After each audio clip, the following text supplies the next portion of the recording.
I'm Edbury Daley. I'm one of the founders of Edbury Daley. We're specialist recruiters in the world of digital procurement supply chain. And I'm also the founder of a new business, Agentic Procurement, which is aimed at creating AI-ready procurement teams.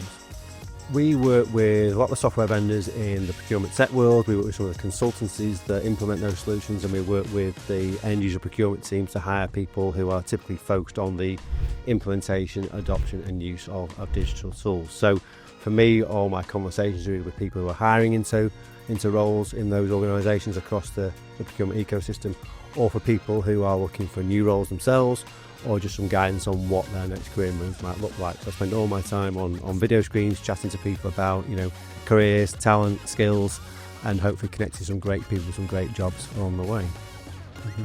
So from your experience then, where does that responsibility lie? Is it with the, from a skilling perspective, is it with the solution provider, or is it with the implementing company? That's a good question. So throughout my career, you've seen big organisations be able to attract great people with the promise of great training and development and investment in MBAs and such like.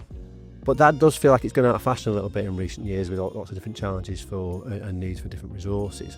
So as for on the individual, it's noticeable at the moment in this AI era now that quite a few of the sort of startup businesses in the AI world are offering to educate the audience and train people on the use of the tool. So I think that's an interesting trend that's emerged.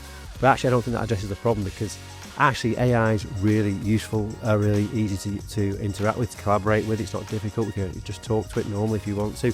It's the other skills that are being the greater emphasis is going on. So for example, you free up time in your day job for the use of AI. What do you do with that time? So all that strategic activity, critical thinking, all these other skills, that's where the investment needs to come. And I think at the moment no one's quite sure how to get started on that.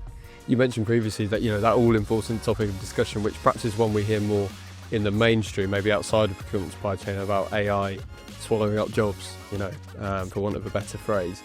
Is that a fear you're seeing on the ground in procurement and supply chain, or is it, as you said, it's just a case of adapting and using your time on those value-add activities? Honestly, I think it really is something which concerns people, and I think it's one of the things which is actually a barrier to them actually going experimenting with themselves, that fear and that lack of understanding. We generally are scared of things we don't understand. That's a human trait, I think, and I definitely see some of that in AI. So you look at the elite functions that are forged in your head, what sort of characterises their people as they're intellectually curious, they're creative, they've got a strong desire for personal development, and so they're out there doing it themselves, leading from the front and dragging their teams along with them. In the less progressive functions, there's just like a fear and a paralysis, and it's just not happening yet. And I think, they're the ones that I think are most vulnerable as well. The ones that have got the most fear are most vulnerable because they're not actually embracing this opportunity.